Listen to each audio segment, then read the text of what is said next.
Señor, entienda su llamado como pastor de su familia. Que cada varón entienda, Señor, que tú le has dado una responsabilidad de discipular a su familia, Señor. Y ayúdalos a cumplir ese llamado, Señor.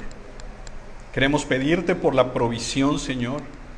Que tal vez algunos no están generando recursos, Señor. Pero que seas tú obrando y llevándoles, Señor, el pan de cada día, Padre.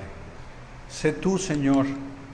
Asimismo, Padre, pedirte por nuestras autoridades federales, estatales, municipales, Señor, ante esta situación, que como hemos visto ha rebasado a todo gobierno humano, ha rebasado y ha salido de control en varios países, Señor. Padre, yo te pido, Señor, que les des sabiduría a las autoridades y que nos guíe, Señor, a también poder ayudar, Señor, en estos tiempos. Te pedimos, Señor, que nos des y nos guíes, Padre, como iglesia, para que podamos, Señor, ser testimonio de ti, de tu amor, de tu gracia en este tiempo, Señor. Bendito sea Jehová, que oyó la voz de mis ruegos, dice tu palabra. Y tú estás oyendo, Señor, la voz de nuestros ruegos. Tú eres nuestra fortaleza, Señor. Tú eres nuestro escudo. En ti, Señor, está confiando nuestros corazones. Vamos a ser ayudados por tu presencia. Que nuestro corazón, Señor, en medio de toda esta situación encuentre gozo en tu presencia y podamos alabarte alegres. Porque tú, Señor, eres nuestro Dios. A ti clamamos esta mañana, Señor, y tú puedes sanarnos. Oye, oh Jehová, y ten misericordia de nosotros. Jehová, sé tú nuestro ayudador. Inclina a tu pueblo, inclina a nosotros tu oído, Señor. Líbranos, guárdanos, sé tú, Señor, nuestra roca fuerte. Sé tú nuestra fortaleza, Señor, para salvarnos. Porque tú, Señor, y lo declaramos esta mañana, tú eres nuestra roca fuerte, nuestra fortaleza para salvarnos. Tú eres nuestra roca, tú eres nuestro castillo fuerte. Por tu nombre, Señor, vas a guiarnos y por amor a tu nombre vas a encaminar nuestras vidas a un puerto seguro, Señor. En tus manos están nuestros tiempos, Señor. Líbranos de la mano de los enemigos. Líbranos de los que nos persiguen. Líbranos, Señor, y haz resplandecer tu rostro sobre tus siervos. Sálvanos, Señor, por tu misericordia. Oh Padre, porque cuán grande es tu bondad que has guardado para los que te temen. Cuán gran bondad, Señor, has mostrado a los que esperan en ti, Señor. Y eso queremos hacer, Padre, en este tiempo. Esperar en ti, descansar en ti, confiar en ti, Señor. Y Padre, te pido, Señor, de una manera especial, por la palabra que se va a predicar hoy. Que esta palabra, Señor, hable a los corazones. Que esta palabra, Señor, hable a las vidas. Que esta palabra, Señor, nos lleve a un encuentro personal contigo. Te pedimos, Señor, por la predicación de esta mañana, por las familias, las personas que se van a conectar, Señor, que nos hables de una manera especial. Yo te pido, Señor, que la palabra que hoy se va a predicar, Señor, llegue hasta nuestros corazones. Sea como un martillo que quebrante nuestros corazones, que doblegue nuestro orgullo. Porque, Señor, queremos que en todo tu nombre sea exaltado, tu nombre sea glorificado, Señor. Y esta mañana, Padre, queremos ver el poder de tu nombre, Señor, al lograr salvación en las vidas, Padre, en aquellos que no te conocen, en aquellos que aún no han tenido un encuentro contigo, Señor. Hoy te pido, Padre, que seas tú obrando en nuestros corazones, que seas tú, Señor, entrando de una manera tan poderosa, Señor, que no tengamos ningún argumento, Señor, ante el poder de tu palabra, porque estamos delante de un Dios todopoderoso, a quien damos la gloria, a quien damos la honra, a quien damos la alabanza por los siglos de los siglos. Amén. Mis hermanos, Dios los bendiga, muy buenos días. Vamos a continuar con nuestro estudio y por favor abre tu Biblia en Hechos capítulo 5. Hechos capítulo 5.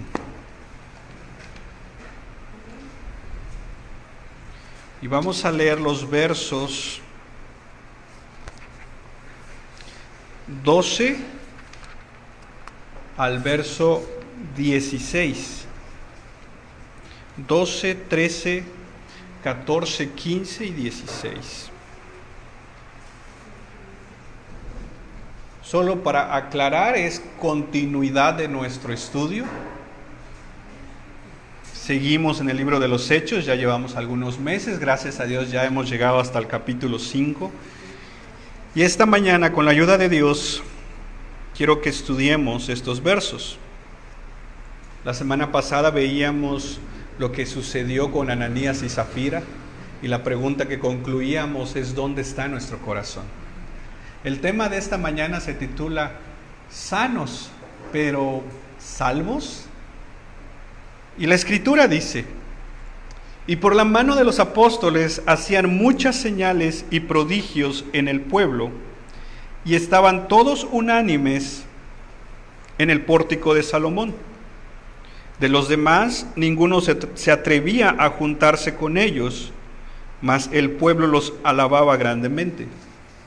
Y los que creían en el Señor aumentaban más, gran número así de hombres como de mujeres, tanto que sacaban los enfermos a las calles y los ponían en camas y lechos, para que al pasar Pedro, a lo menos su sombra cayese sobre alguno de ellos. Y aún de las ciudades vecinas, muchos venían a Jerusalén, trayendo enfermos y atormentados de espíritus inmundos, y todos eran sanados. Mis hermanos, estamos viviendo un tiempo complicado que creo que nadie se imaginaba. Estamos viviendo un tiempo, mis hermanos, donde un virus está demostrando lo frágil que somos.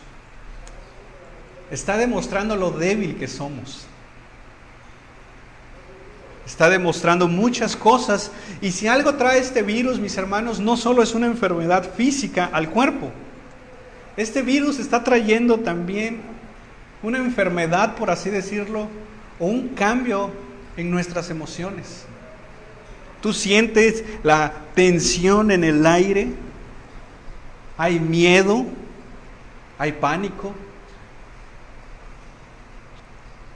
No sabemos lo que va a pasar. Algunos comentan que el mundo no va a ser el mismo después de esto. Hay tantos rumores, hay tanta paranoia, hay tantas cosas que esto ha estado trayendo. Y mis hermanos, este virus muchas veces está sacando lo mejor de nosotros en el aspecto de que se está dando una excelente oportunidad para poder ayudar al necesitado. Pero también este virus está sacando muchas veces, o puede sacar, lo peor de nosotros. Yo me guardo en mi casa, tengo mi alacena llena, mi despensa llena, no me importan los demás.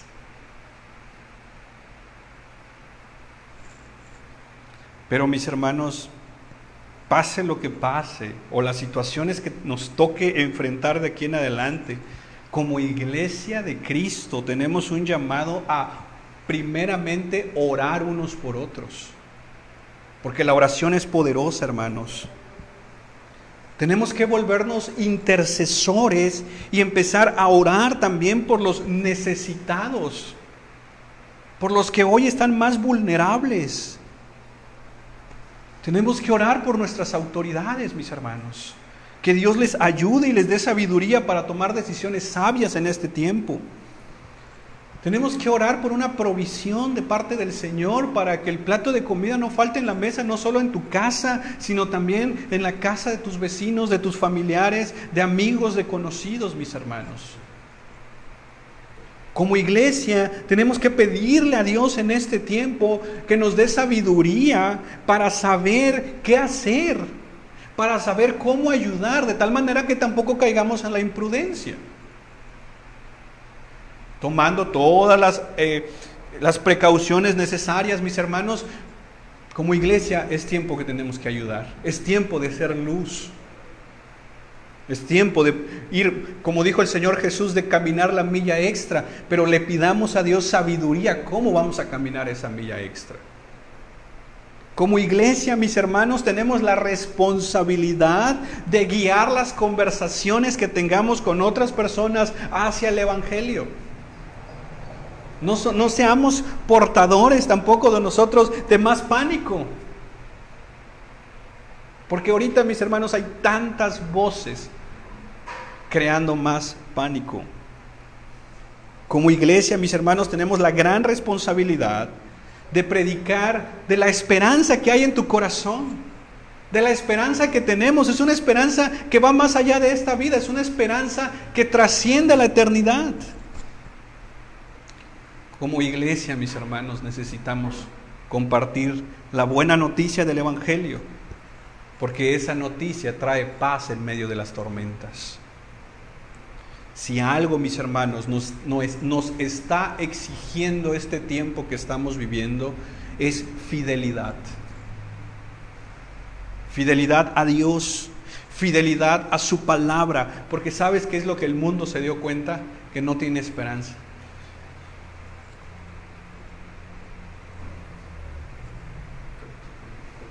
La única esperanza real, la única esperanza eterna, firme, es Cristo y su obra gloriosa, hermanos.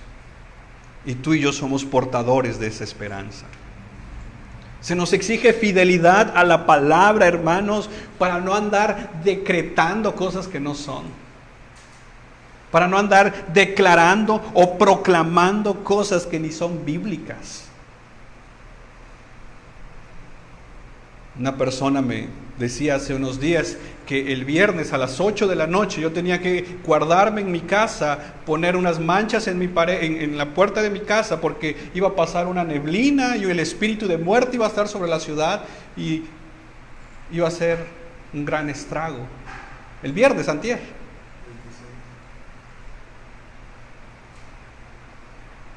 Hay tantas cosas, hay tantos falsos profetas ahorita declarando cosas, diciendo cosas, que la iglesia de Cristo debe pararse firme en la fidelidad de las Escrituras.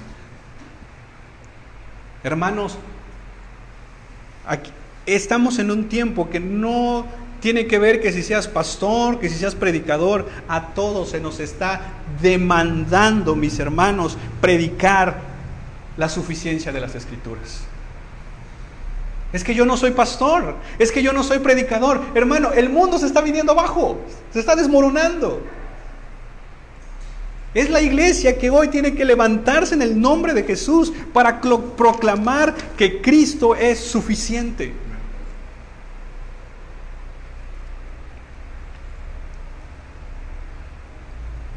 Antes de ver nuestro texto, estás ahí en Hechos capítulo 5, ¿verdad?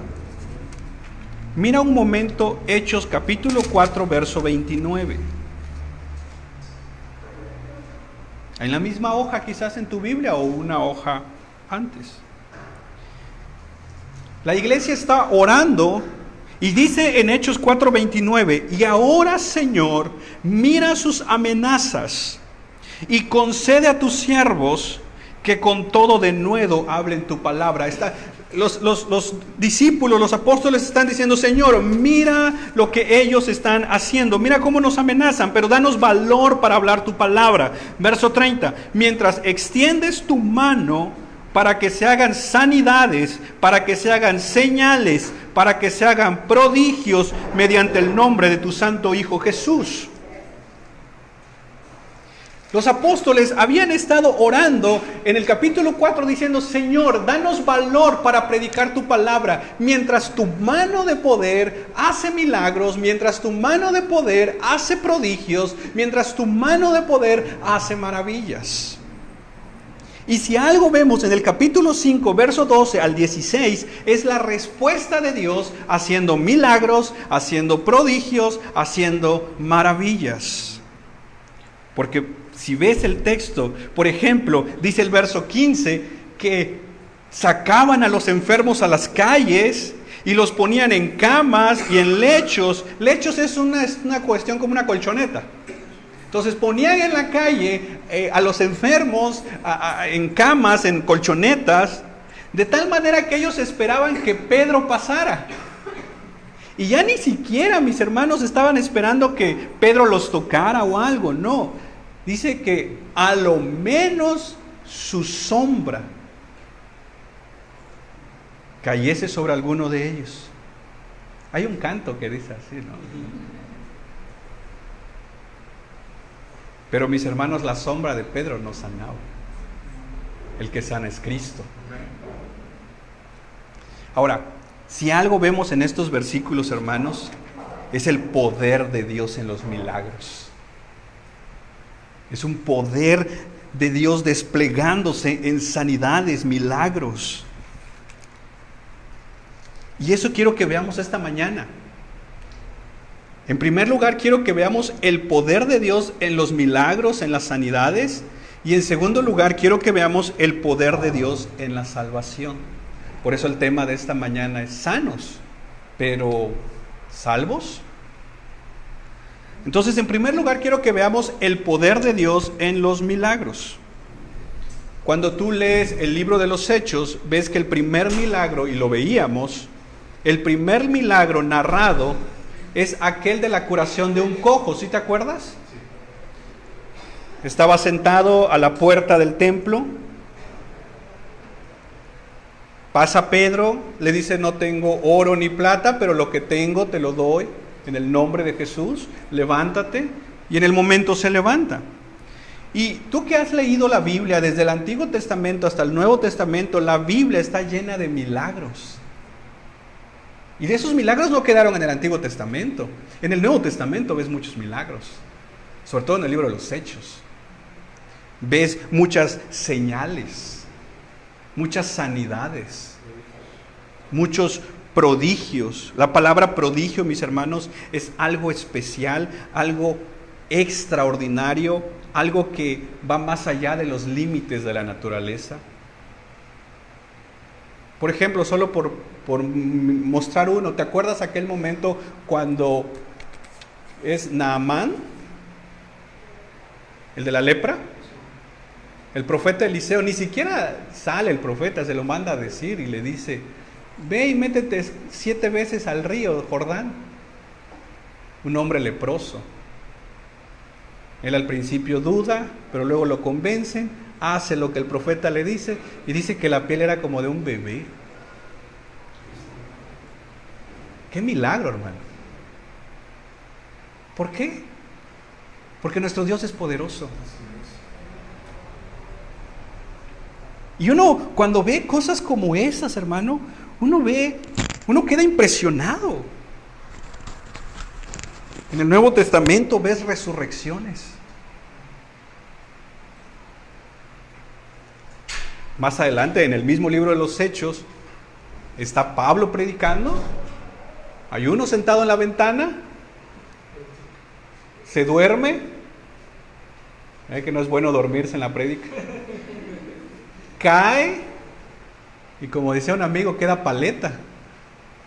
Pablo va, ora, se acuesta sobre él y resucita. Hermanos, eso a mí me impresiona. Y no sé tú, pero yo creo que nuestro Dios sigue siendo poderoso y hacedor de milagros. Yo creo que Dios sigue haciendo milagros, mis hermanos, y puede hacerlos. Si al inicio de la iglesia los hizo, dice Hechos 2:43, que muchas maravillas y señales eran hechas por los apóstoles. Cuando lees Hechos 4:33, dice que con gran poder los apóstoles daban testimonio de la resurrección. Habían milagros, señales, habían muchas cosas. Y mira el verso 12, Hechos capítulo 5, verso 12. Y por la mano de los apóstoles se hacían muchas señales y prodigios. Hay otra versión que dice señales y maravillas en el pueblo. A ver, ¿cuáles eran estas señales y maravillas o estas señales y prodigios? ¿Qué cosas eran? Bueno, mira el verso 15. Sacaban a los enfermos, los ponían en camas, para que cuando Pedro pasara, al menos su sombra cayese sobre algunos de ellos. Señales y prodigios eran sanidades, pero no solo sanidades. Mira el verso 16. Aún de las ciudades vecinas, muchos venían a Jerusalén, traían enfermos, traían atormentados de espíritus inmundos. ¿Y qué pasaba? Eran sanados. Los prodigios, las maravillas que dice que hacían los apóstoles eran sanidades y eran liberaciones de personas que estaban endemoniadas.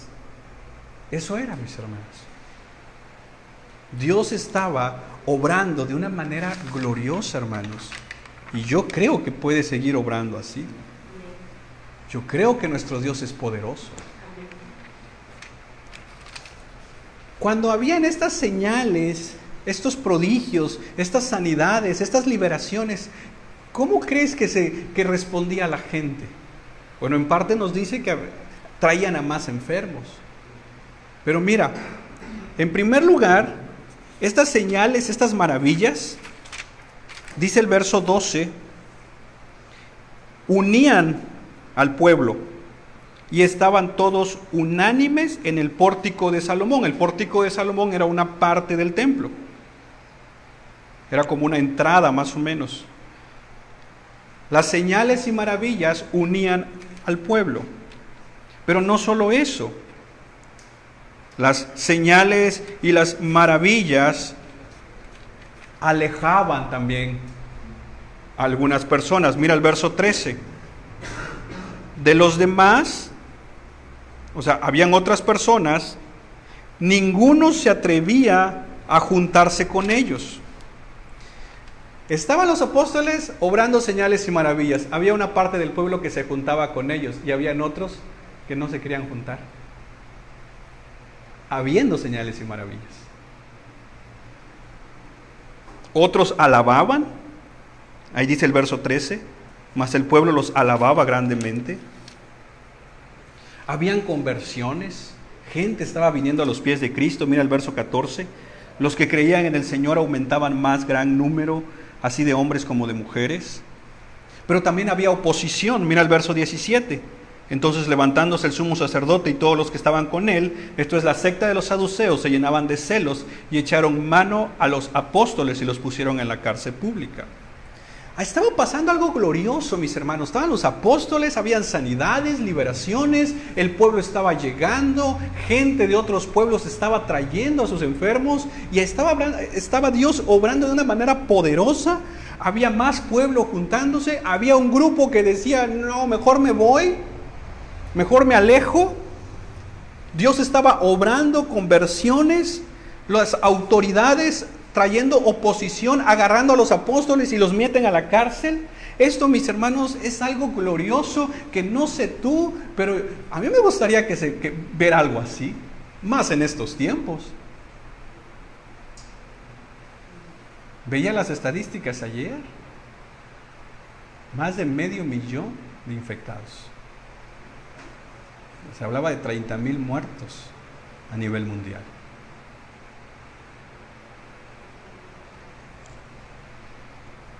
Nos gustan los milagros, hermanos. Nos gustan las sanidades. No sé tú, pero yo me gozo al ver a alguien como Dios obra una sanidad en alguien. Que dice, yo estaba enfermo, yo estaba así, pero Dios me sanó. Entonces, gloria a Dios. Nos gusta ver cómo Dios obra en un corazón que antes no quería de Cristo y hoy quiere servirle a Cristo. Nos gozamos cuando vemos esa obra del Señor. Pero siempre que Dios está obrando algo glorioso, también se va a levantar la oposición y eso no nos gusta. Siempre que Dios está obrando, Dios está buscando también a hombres y mujeres que se levanten en el nombre de Jesús para hacer un compromiso con Dios Y eso a veces no nos gusta, porque no nos gusta el compromiso, no nos gustan las responsabilidades. Mira el verso 13. De los demás, dice, ninguno se atrevía a juntarse con ellos. Oye, ¿cómo es que no te quieres juntar con ellos? ¿No ves lo que está pasando?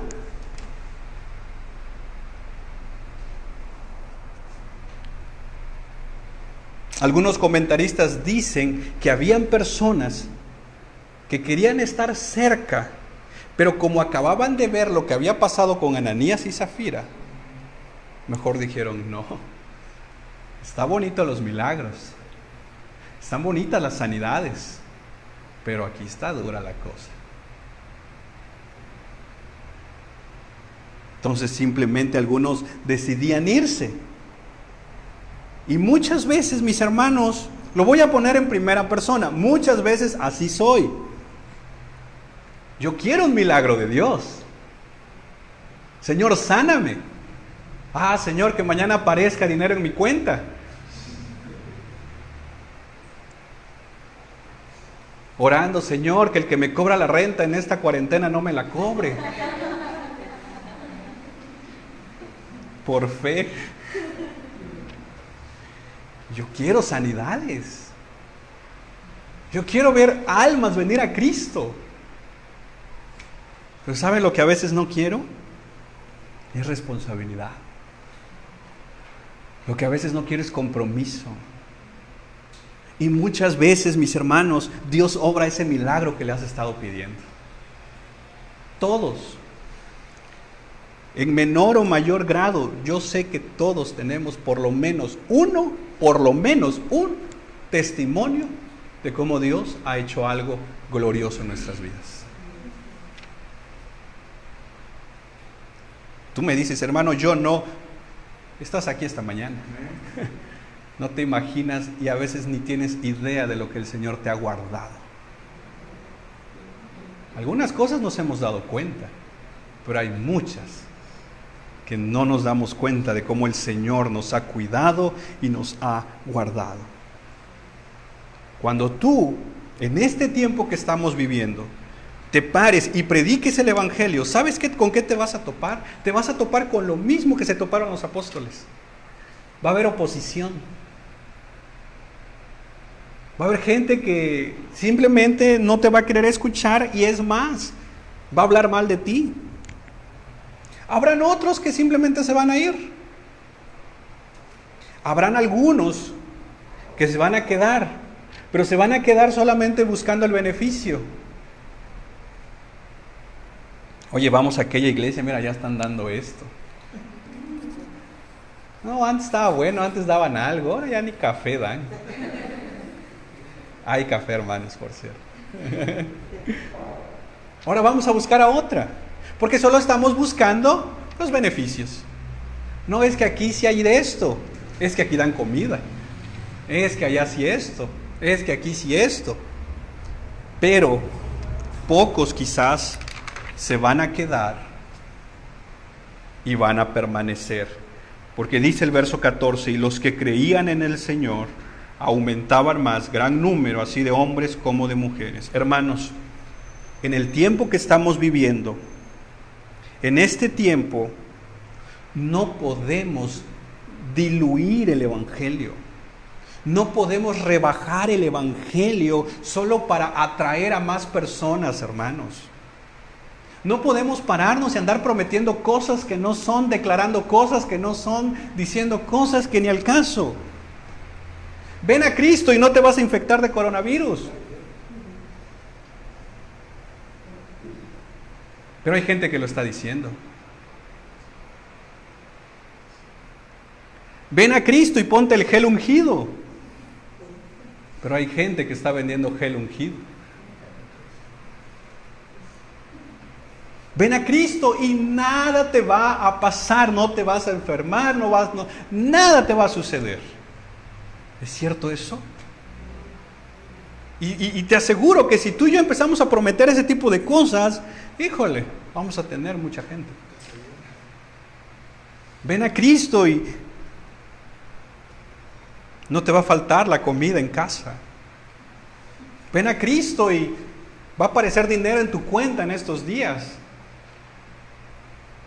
Mis hermanos, el Evangelio, en tiempos como los que estamos viviendo y en todo momento, no se debe de presentar como esas ofertas que de repente vemos.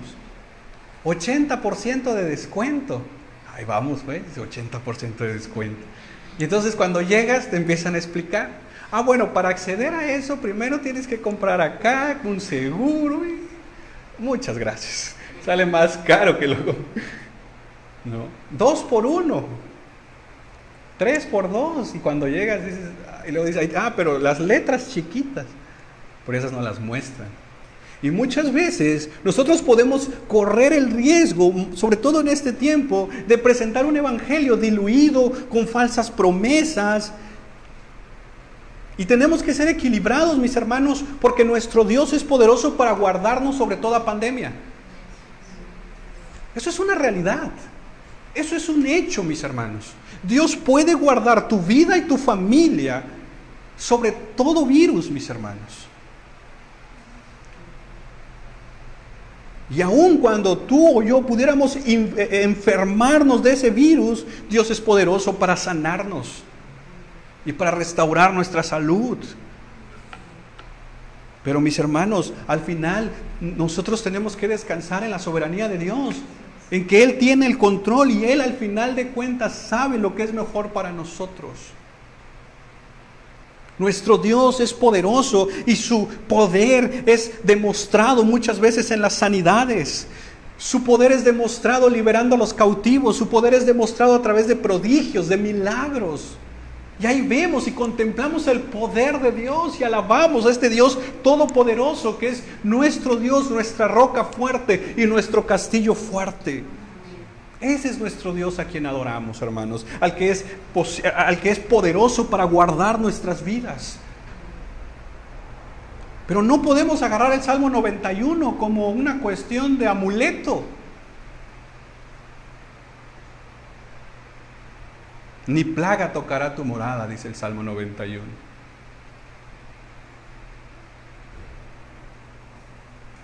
Y entonces algo que primero vemos aquí en este texto de esta mañana es el poder de Dios en la salvación, en las sanidades, en los milagros, en las liberaciones. Ahora veamos también el poder de Dios en la salvación.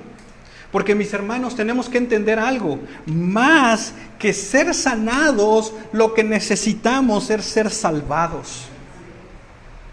Salvados de la ira de Dios, salvados de la condenación eterna. Dios es poderoso para guardarnos bajo esta pandemia. Dios es poderoso para proveernos del alimento sobre este tiempo que viene frente a nosotros. Dios es poderoso para satisfacer nuestras necesidades temporales, mis hermanos, pero también Dios es poderoso para darnos una esperanza eterna, que es lo que necesitamos. Yo creo que Dios puede sanarnos, yo creo que Dios puede proveernos, yo creo que Dios puede guardarnos, pero sobre todo, mis hermanos, yo creo que Dios es poderoso para salvarnos. Mira el verso 14 nuevamente, y los que creían en el Señor. Nosotros necesitamos ser esos hombres y mujeres que creen en el Señor. Tu vida espiritual, tu familia, tu ministerio, tu servicio, tu relación con Dios no puede ni debe descansar en un milagro o en una sanidad. Debe descansar en la palabra de Dios. Porque quizás algunos de nosotros, en su plan soberano, el Señor nos atrajo hacia Él con un milagro. Algunos de nosotros, Dios nos trajo a sus pies a través de una sanidad. Pero si yo descanso mi fe en un milagro, ¿qué va a pasar cuando el milagro ya no esté? Si yo descanso mi fe en que Dios es poderoso para sanarme y me ha sanado, ¿qué va a pasar cuando Él en su soberanía permita que yo me enferme? Lo primero que puedo llegar a pensar es, ya Dios no está conmigo, ya Dios no me ama. Yo conozco personas que están de congregación en congregación en congregación buscando solamente este tipo de cosas, sanidades, milagros. Y cuando ya no hay, entonces vámonos a otro lado. Entonces vamos a otro lado y busquemos y buscamos y buscamos. Pero nuestra fe, mis hermanos, debe descansar que aun cuando hayan milagros o no hayan milagros, haya sanidad o no haya sanidad, saber que nuestro Dios está con nosotros. Porque nuestro Dios, mis hermanos, no es un sentimiento. Si tú has nacido de nuevo, aun cuando no sientas la presencia de Dios, debes de creer que Dios está contigo. Aun cuando falte, como dice Habacuc, aun cuando falte la provisión en tu casa, eso no significa que Dios no esté contigo. Dios está contigo. Aun cuando tal vez enfermes por alguna situación o por algún virus, Dios está contigo. Tú ves el libro de Job y concluye eso. Jamás Job estuvo solo. Él no lo sabía. No sabía que todo lo que le pasó, la muerte de sus 7 hijos, la pérdida de todas sus pertenencias materiales, las llagas en su cuerpo, él no sabía que todo estaba bajo la dirección soberana de Dios. ¿El cristiano se puede enfermar? Sí se puede enfermar. ¿El cristiano puede perder sus pertenencias materiales? Sí lo puede hacer. ¿Podemos de repente no tener para comer? Bueno, ni de repente. A veces, muchas veces. Pero nuestra fe no tiene que descansar en lo que tenemos o no tenemos. Descansa es a quién tenemos. Y tenemos a Cristo, nuestro Salvador.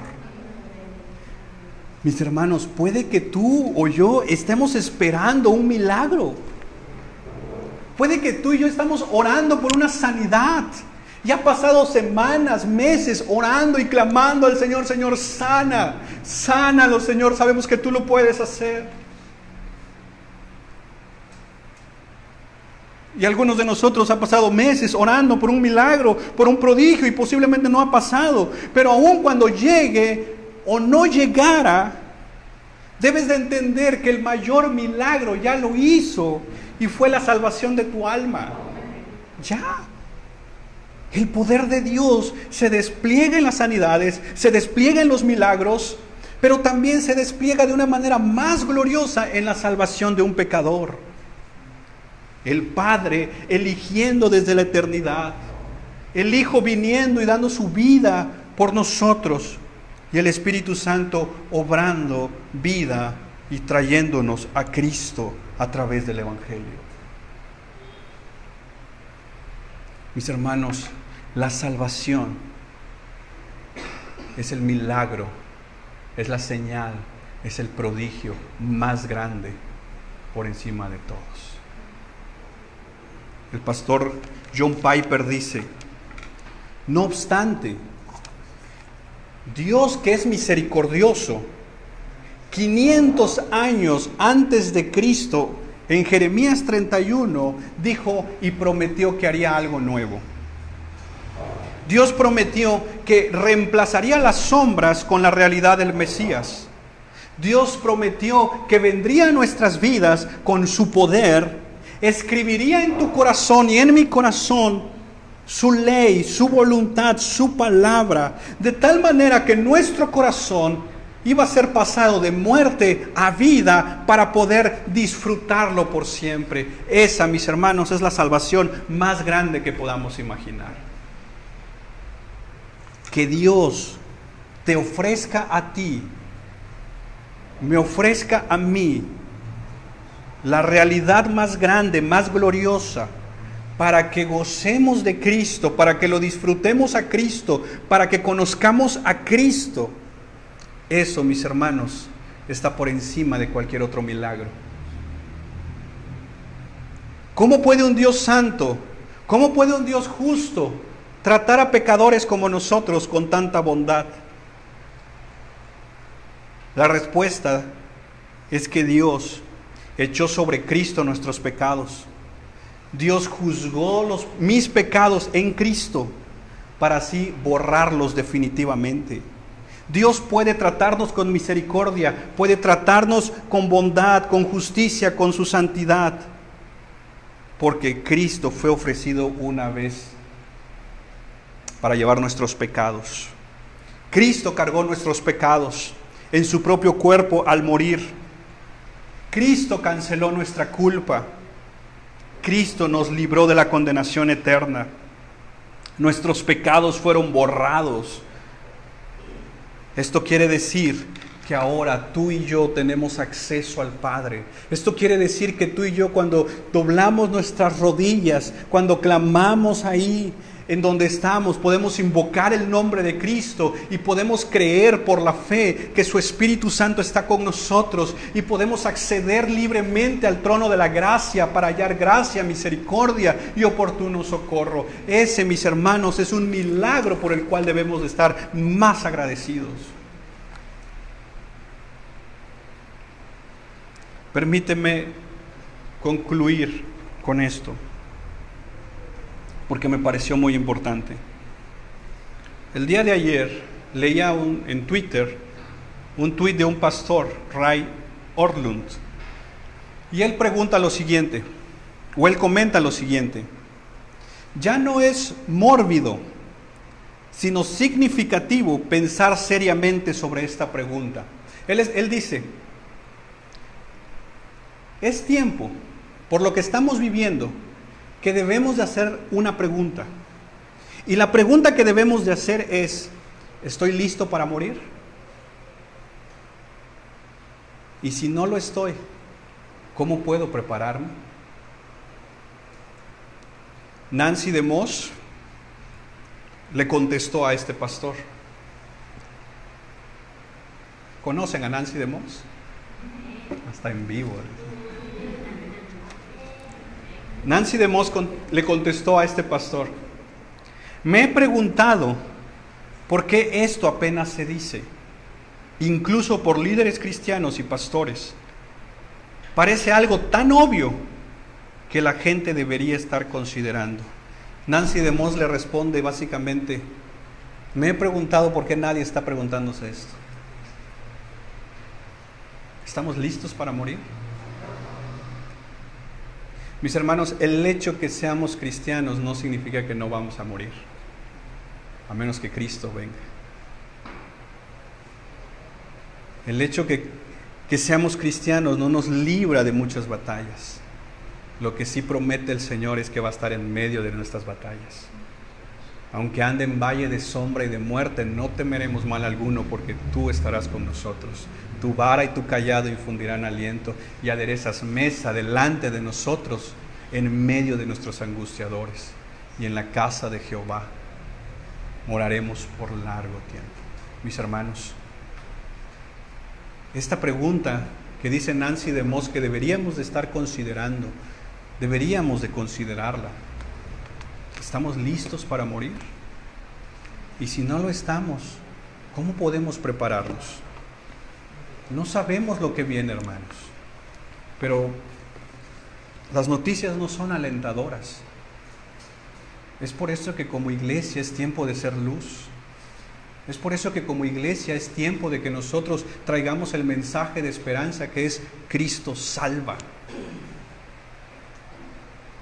Si Dios, después de obrar en el corazón de una persona para traerlo a salvación, después de eso lo sana, gloria a Dios. Pero cuando aún no lo hiciera, si ya obró salvación, gloria a Dios. Oramos. Señor, gracias por tu palabra.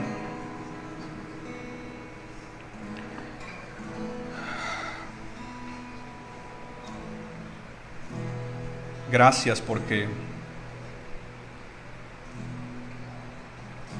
tú eres poderoso, Señor, para sanar cualquier virus. Tú eres poderoso para sanar cualquier cuerpo, Señor, infectado por cualquier virus. Aún tú puedes sanar cánceres, Señor. Hemos escuchado testimonios y sabemos de testimonios de que tú eres poderoso y has sanado cáncer. Has sanado leucemias. No hay ninguna enfermedad y ningún virus que pueda contra tu poder. Nosotros creemos eso. Pero Señor, por encima de toda enfermedad hay un virus que es el pecado. Y ese pecado me lleva a la condenación eterna. Yo te pido esta mañana por sanidad, Padre, por sanidad del alma. Yo te pido, Señor, que sanes nuestros corazones, que traigas salvación a aquel que aún no es salvo, que obres, Señor, de una manera poderosa, quebrantando el corazón, Señor. Sana nuestros corazones, sana, Señor, el corazón de aquel o de aquella, Señor, que aún no te conoce. Porque esta vida es pasajera y vamos camino a una eternidad. Y hay algunos que no estamos preparados para enfrentar la eternidad. Hay algunos que solamente se burlan. Pero Señor, un día estaremos delante de ti, pero tú serás el juez y juzgarás con justicia y juzgarás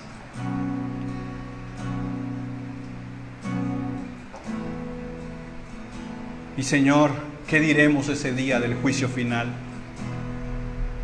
¿Cuál será nuestra justificación cuando tu misma palabra dice que todas mis obras buenas son como un trapo sucio delante de tu santidad? Si algo podemos resumir esta mañana y creer esta mañana, es que la salvación es de Jehová.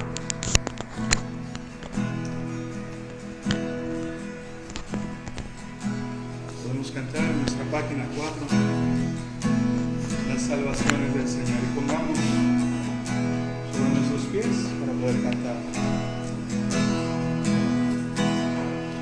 Aunque el mar se levante contra mí, no temeré, no temeré. Y aunque vea mi carne perecer, no temeré, no temeré. Si al sufrir se conmueve mi fe, no temeré, no temeré. Y diré al Señor, refugio mío, mi fortaleza.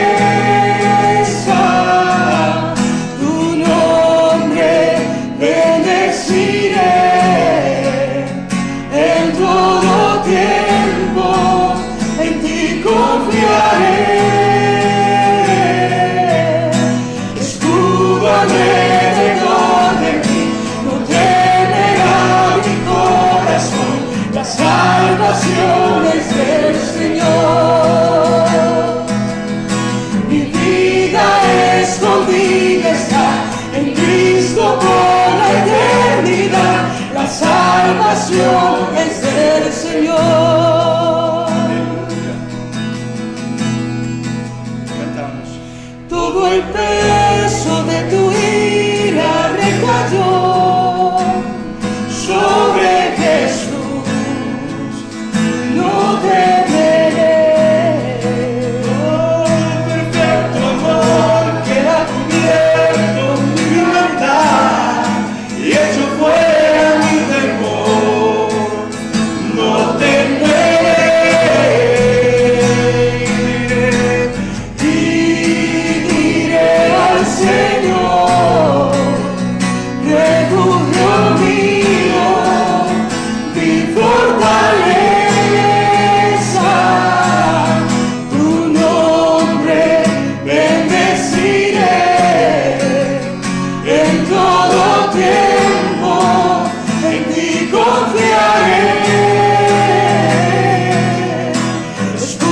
Alrededor de mí, no temerá mi corazón, las salvaciones del Señor.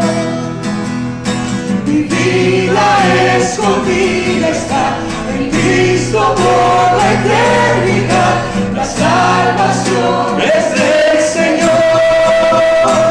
Mi alma espera en el Señor.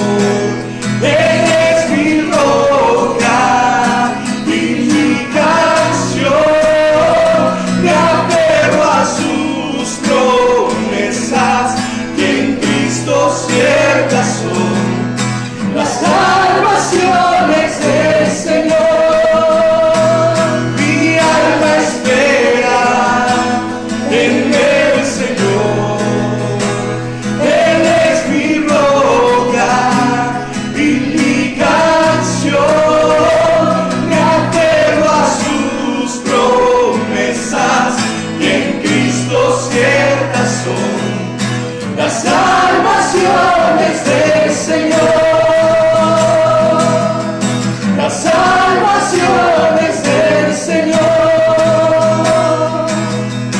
La salvación es del Señor. Decimos una vez más. Mi alma espera en el Señor. Él es mi roca y mi canción.